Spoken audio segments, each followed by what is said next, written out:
इसके बाद हम बात करते हैं कंटिन्यूटी टेस्टिंग के ऊपर। मल्टीमीटर से रेजिस्टेंस की ही मद में ये आ जाता है कंटिन्यूटी, इसको हम डिस्कस करते हैं अभी। कंटिन्यूटी टेस्टिंग का प्रिंसिपल भी रेजिस्टेंस के प्रिंसिपल पे है, बट इसमें थोड़ा सा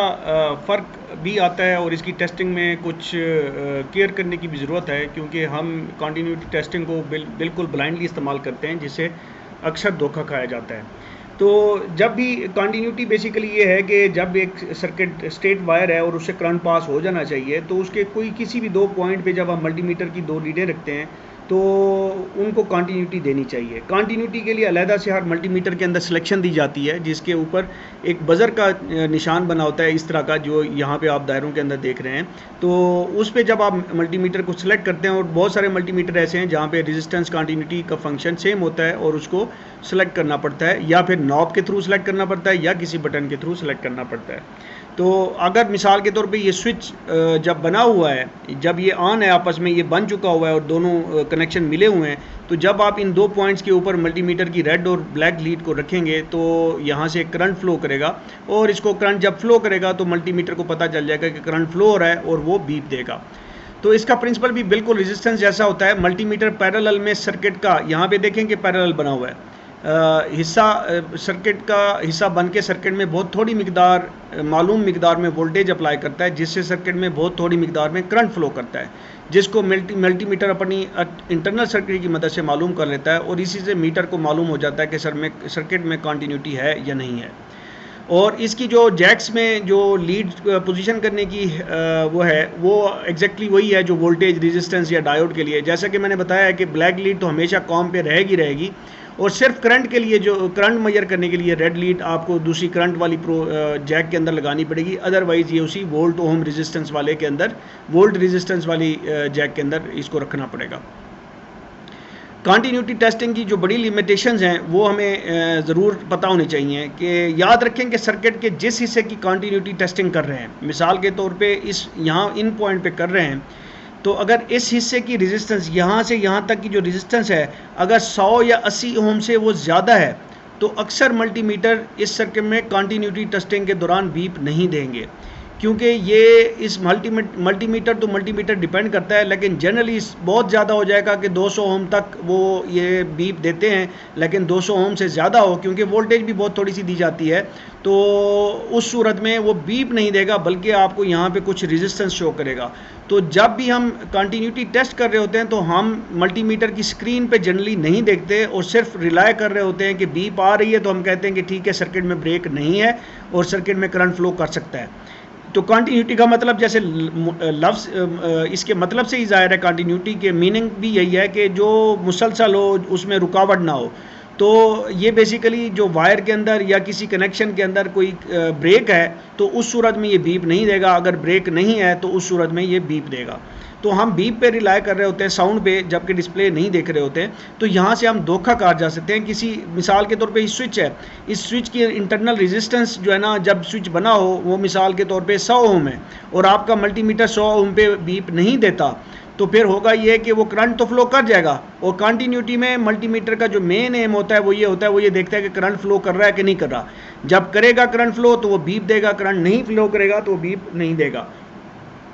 लेकिन जब रेजिस्टेंस बड़ी होती है तो उसमें करंट इतना कम हो जाता है कि वोल्टेज इतनी कम होती है, जिसकी वजह से रेजिस्टेंस थोड़ी सी बढ़ जाती है, तो आपका करंट बहुत कम होता है, जिसको मल्टीमीटर जो है ना उसको इग्नोर करता है, ज़ीरो के बराबर वो देता है, और उसके ऊपर बीप नहीं देता। जब वो बीप नहीं देता तो हम समझते हैं कि ओपन सर्किट है, जबकि वो ओपन सर्किट नहीं होता। तो दूसरे रेजिस्टेंस की, यानी कि इसी रेंज के अंदर 80 और 100 जो है, जो जनरली अगर रेजिस्टेंस आइडियल सर्किट की आइडियल रेजिस्टेंस है ही कम, जैसे फ्यूज़ की जो रेजिस्टेंस होती है वो मिसाल के तौर पे अगर 1 ओम है, 2 ओम है, तो वो होती आइडियल रेजिस्टेंस 1-2 ओम है फ्यूज़ की। अगर आप फ्यूज़ के दो सिरों पे आप रेजिस्टेंस चेक करें, मिसाल के तौर पे ये फ्यूज़ है और यहाँ पे आप फ्यूज़ की रेजिस्टेंस चेक करना चाहते हैं या कंटिन्यूटी चेक करना चाहते हैं, तो उसकी 1-2 ओम होती है। अगर उसकी अक्सर बाज़-औक़ात ये होता है कि फ्यूज़ जो है ना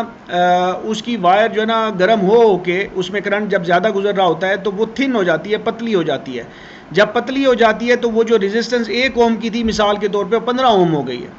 तो उस सूरत में क्या होगा कि आपको बीप मिलेगी,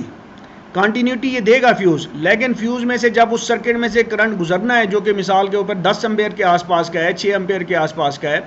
तो वो करंट नहीं गुजर पाएगा और सिस्टम आपका काम नहीं करेगा। तो आप यहाँ पे धोखा खा सकते हैं कि फ्यूज़ के आप यहाँ से यहाँ तक कंटिन्यूटी चेक करते हैं तो आप देखते हैं कि फ्यूज़ तो कंटिन्यूटी दे रहा है और सर्किट पूरा का पूरा कंटिन्यूटी दे रहा है, लेकिन मेरी कोई मोटर वो नहीं कर रही, करंट फ्लो नहीं कर रहा। तो उसकी वजह ये होती है कि जिन एलिमेंट्स की रेजिस्टेंस ऑलरेडी कम होती है और वो कम रेजिस्टेंस पे ऑपरेट करते हैं, और अगर उनकी रेजिस्टेंस थोड़ी सी भी बढ़े तो उससे सर्किट में प्रॉब्लम आती है। तो वहाँ पे जब आप कंटिन्यूटी चेक करते हैं तो वो कंटिन्यूटी तो देता है,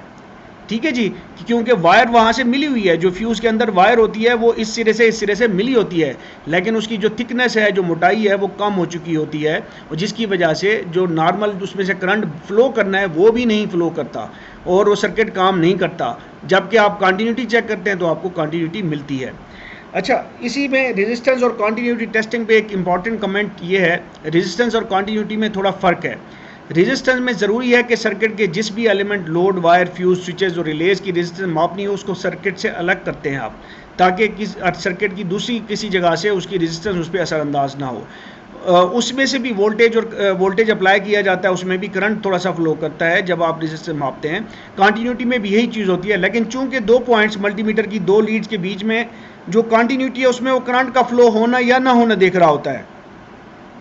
तो उस सूरत में चूंकि ये सिर्फ ये चीज़ देख रहा होता है, लेकिन इसमें आपका जो करंट कितना फ्लो हो रहा है ये चीज़ इंपॉर्टेंट होती है, तो इस वजह से इसको अलहदा करना ज़रूरी है। तो कंटिन्यूटी में इसको अलहदा करना ज़रूरी नहीं है, क्योंकि उसने सिर्फ ये देखना है कि करंट फ्लो करता है कि नहीं करता। तो करंट हमेशा जब भी आप इस तरह से लगाएंगे सर्किट को, तो ये बेसिकली एक तरह से ये चीज़ उसके सीरीज़ में आ जाएगी और यहाँ पे उसको करंट जो फ्लो करेगा तो उसको पता चल जाएगा करंट फ्लो कर रहा है कि नहीं है, इसका मतलब है कंटिन्यूटी है या नहीं है। तो ये चीज़ काफ़ी हेल्पफुल हो जाती है बहुत सारी जगहों पे जहाँ पे आप सर्किट को काट नहीं सकते या उसको एक्सेस नहीं कर पा रहे होते, तो आप इस तरह से कंटिन्यूटी आपको बहुत ज़्यादा फ़ायदेमंद हो जाती है। लेकिन यहाँ पे ये चीज़ लाजमन याद रखें, भले रेजिस्टेंस का मेजरमेंट है या कंटिन्यूटी टेस्ट है, इन दोनों सूरतों में सर्किट के इर्द गिर्द किसी किस्म का वोल्टेज नहीं होना चाहिए। सर्किट में उस चीज़ के इर्द गिर्द किसी किस्म का वोल्टेज मौजूद नहीं होना चाहिए। इसीलिए अगर आपको याद हो कि जब भी हम कैन नेटवर्क की जब हम रेजिस्टेंस चेक करते हैं या उसकी कंटिन्यूटी हम चेक करते हैं, तो हम बार बार कहते हैं कि जी आप बैटरी की नेगेटिव टर्मिनल को रिमूव कर दें, ताकि उसके अंदर जो वोल्टेज बैटरी वोल्टेज हैं वो किसी भी वजह से आप ओवरलुक हो जाती है, वो आपकी मेजरमेंट को डिस्टर्ब ना करे।